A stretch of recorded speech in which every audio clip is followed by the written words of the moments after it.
بسم اللہ الرحمن الرحیم۔ معزز ناظرین، ویڈیو کو لائک اور چینل کو سبسکرائب کر کے ہماری حوصلہ افزائی کیجیے۔ آپ کی حوصلہ افزائی سے ہماری محنت اور بہتر ہو سکے گی۔ ہمیں آپ کی حوصلہ افزائی کی سخت ضرورت ہے۔ بہت بہت شکریہ۔ گمنام ہیرو کے معزز ناظرین، السلام علیکم۔ آئیے چلتے ہیں کہانی کی طرف۔ ایک ہی بات ہے، میں نے بے پرواہی سے کہا، آخر کو صنف ناز کو نا، اب یہ تو ہونے سے رہا کہ میں تمہیں اپنے کندھے پر لاد کر دوڑنا شروع کر دوں۔ تم کتالہ عالم ہونے کے باوجود قدرے باری ہو، میں زیادہ دیر تک نہیں دوڑ سکوں گی۔ اس نے روحانسی آواز میں احتجاج کیا۔ نہ دوڑنا، لیکن جب تک دوڑ سکتی ہو پوری قوت صرف کر کے دوڑتی رہو۔ نقاب پوشوں کی ٹولی ہمارا تعاقب کر رہی ہے، میں نے عقب سے آنے والی متعدد آوازوں پر کان جماتے ہوئے کہا۔ ہم لوگ ہوا کی مخالف سمت میں دوڑ رہے تھے، اس لیے ہمارے پیچھے آنے والوں کے قدموں کی دمک، گراہٹوں اور دھمکیوں کا آہنگ ہوا کی رفتار میں کمی بیشی کے ساتھ بڑھ اور گھٹ رہا تھا۔ خاصی دور تک دوڑ لگانے کے بعد مجھے یہ اندازہ ہو چکا تھا کہ میری دعائیں بارگاہ رب العزت میں شرف قبولیت حاصل کر چکی تھی اور ہمارے پیچھے آنے والے خونخوار شکاری سرچ لائٹ سے محروم تھے۔ ایسا نہ ہوتا تو وہ دور دور کے علاقے کو روشنی میں نہلا کر ہمارا سراغ لگا چکے ہوتے۔ وہ اندھیرے کی وجہ سے ہمارے بنائے ہوئے راستے پر نہیں آ رہے تھے، بلکہ ان کا رخ قدرے مختلف تھا، کیونکہ ہوا کی رفتار کے اثرات سے قطع نظر ان کی آوازوں کی شدت غیر محسوس طریقے پر گھٹتی ہی جا رہی تھی۔ میرا خیال تھا کہ خود رو جھاڑیوں اور سبزے سے ڈھکے ہوئے پتھریلے میدان کو عبور کر کے جنگل میں داخل ہونے کے بعد ہم خطرات سے محفوظ ہو سکتے تھے، لیکن اس وقت وہ لوگ وقفے سے ہمیں رک جانے کا حکم دینے کے ساتھ ہی گولی مار دینے کی دھمکی بھی دے رہے تھے، جو ان کا ایک نفسیاتی حربہ تھا اور میں اسے خوب سمجھ رہا تھا۔ لعنت بھیجو، ویرا دوڑتے دوڑتے غصیلی آواز میں بولی، پتہ نہیں تمہارے یہاں قول اور فعل میں اتنا تضاد کیوں ہے؟ میرا قیاس ہے کہ یہ ویرانہ اور جنگل کسی زمانے میں سٹی پارک کے لیے مخصوص کیا گیا تھا، لیکن ابھی تک نرا جنگل ہی پڑا ہوا ہے۔ ہائے میرا پیر! آخر کار ہم خود رو جھاڑیوں کو پیچھے چھوڑ کر چھدرے درختوں کے درمیان گھس گئے۔ رات کے اندھیرے میں دور سے ہی چھدرے درخت گھنے جنگل کا سما باندھ رہے تھے۔ اب مجھ سے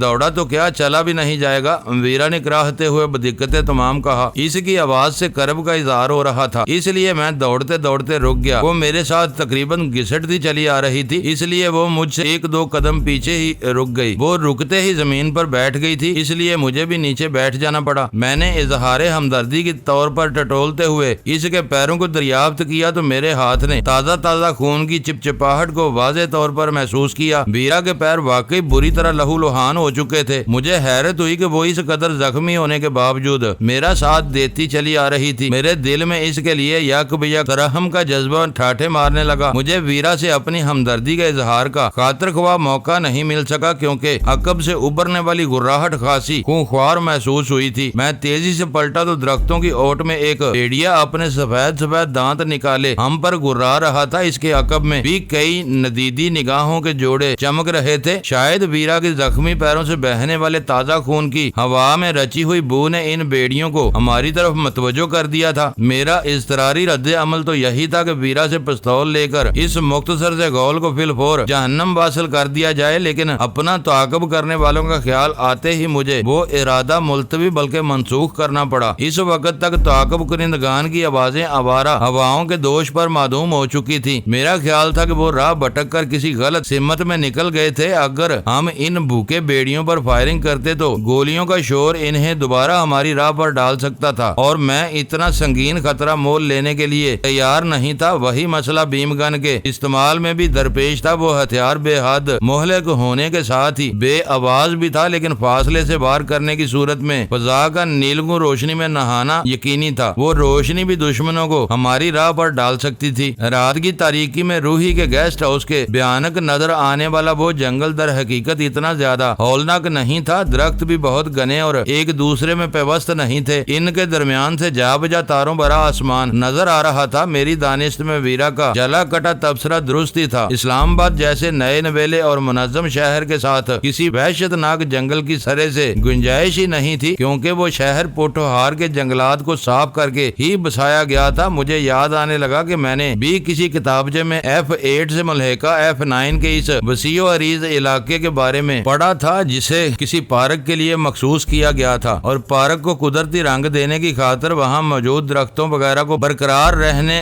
دیا گیا تھا۔ لیکن اسلام آباد بسنے کے طویل طویل عرصے بعد بھی اس نیم قدرتی پارک میں ترقیاتی کاموں کی ابتدا نہیں کی جا سکی تھی۔ ذہن میں وہ صورتحال واضح ہونے کے بعد میرے لاشعور میں جمے ہوئے خوف میں نمایاں کمی ہو گئی۔ اس غیر آباد اور خودرو جنگل میں اکا دکا بیڑیوں کی موجودگی غیر متوقع نہیں تھی، لیکن ایسے علاقے میں جنگلی سوروں کا کوئی خطرہ نہیں ہو سکتا۔ وہ کہانیاں آبادی کے سرے پر رہنے والوں کے دماغ کی اختراع سے زیادہ کچھ بھی نہیں تھی۔ میں نے غور کیا تو وہ تعداد میں کل 4 تھے، اور شاید اس علاقے میں ان کی وہی جملہ نفری تھی۔ بیڑیے عام طور پر انسانوں پر حملے میں پہل نہیں کرتے اور ان سے بچ کر بھاگ نکلتے ہیں، لیکن انتہائی بھوک کے عالم میں وہ کسی بھی جاندار پر منہ مارنے سے نہیں چوکتے۔ ان 4 بیڑیوں کی حریصانہ نگاہوں سے یہ ظاہر ہو رہا تھا کہ وہ بہت زیادہ بھوکے نہیں تھے، بس ویرا کے خون کی بو نے انہیں ہماری طرف متوجہ کر دیا تھا اور وہ اپنی مرغوب غذا پر جھپٹنے کے لیے موقع کی تلاش میں تھے۔ یہ مصیبت کہاں سے نازل ہو گئی؟ ویرا قدرے خوفزدہ آواز میں منمنائی۔ اب ہم کیا کریں گے؟ میں بھاگ سکتی ہوں نہ ان پر فائر کر سکتی ہوں۔ گولی کی آواز دشمنوں کو ہماری طرف متوجہ کر دے گی۔ اس جنگل کی تازہ ہوا نے تمہارے دماغ پر خاصا خوشگوار اثر ڈالا ہے۔ میں نے ماحول کا بوجھل پن دور کرنے کی نیت سے قدرے خوش دلی کے ساتھ کہا، ویسے بھاگنے کی حماقت بھی نہ کرنا، یہ 4 خاصے بےہودہ معلوم ہوتے ہیں، مجھے چھوڑ کر پیچھے سے تم پر ٹوٹ پڑیں گے۔ میرا فکرہ ادھورا رہ گیا کیونکہ اس نے غصے سے مجھے دھکا دے دیا تھا۔ میرے حلق سے برآمد ہونے والی خفیف سی اضطراری آواز پر بیڑیے بڑک کر اچھلے اور یک بیک ان کی تعداد 3 رہ گئی۔ چوتھا شاید میرے اسی رد عمل سے خوفزدہ ہو کر بھاگ نکلا تھا۔ میں نے فضا میں ہاتھ لہرا کر ہولے سے انہیں ششکارا اور وہ تینوں مزید پیچھے چلے گئے، لیکن ان کی چمکتی ہوئی آنکھیں بدستور ہماری طرف نگراں تھیں۔ تم میں کون سے سرخاب کے پر لگے ہوئے ہیں جو یہ تم کو کچھ نہیں کہیں گے؟ ویرا گرا رہی تھی۔ مجھ میں نہیں، سرخاب کے پر تمہاری ذات میں لگے ہوئے ہیں۔ میں نے مکار بیڑیوں پر سے نظریں ہٹائے بغیر کہا، یہ تمہاری صنف اور پرفریب صورت کا قصور ہے کہ تمہیں دیکھ کر مرد بھی بھوکے بیڑیوں کی طرح اپنے دانت تیز کرنے لگتے ہیں، اور یہ بیچارے تو واقعی بیڑیے معلوم ہوتے ہیں۔ ٹھیک ہے، وہ برہمی کے عالم میں اٹھ کھڑی ہوئی۔ تم اپنی بے وقت کی راگنی الاپتے رہو، میں خود ہی ان سے نبٹنے کی کوئی راہ نکال لوں گی۔ تم بلا وجہ چراغ پا ہو رہی ہو، یہ دراصل تمہارے زخمی پیروں سے بہنے والے خون کی بو پر ادھر آئے ہیں۔ میں نے جلدی سے اپنی بات کی وضاحت کرتے ہوئے کہا، اور آبادی کے قریب رہنے کی وجہ سے انسانوں سے کسی حد تک مانوس بھی معلوم ہوتے ہیں، پھر وہی بک بک کیے جا رہے ہو۔ وہ جلا کر بولی، بیڑیوں کی نفسیات پر ہم صبح تک بحث کر سکتے ہیں، فی الحال انہیں بگانا ضروری ہے تاکہ میں یکسوئی کے ساتھ اپنے پیروں کے زخم صاف کر سکوں۔ اسی لمحے قدرے فاصلے سے چپ چپ کی حریصانہ آوازیں سنائی دی، اور اس سمت میں نظریں دوڑاتے ہی مجھے مفرور بیڑیے کی چمکدار آنکھیں نظر آ گئیں۔ وہ میدان چھوڑ کر نہیں بھاگا تھا، بلکہ اپنے ساتھیوں سے الگ ہو کر اس طرف چلا گیا تھا جدھر سے ہم آئے تھے۔ وہ بڑے انہماک اور ندیدے پن سے پتھروں پر ٹکا ہوا ویرا کا خون چاٹ رہا تھا اور وقفے وقفے سے ہماری طرف بھی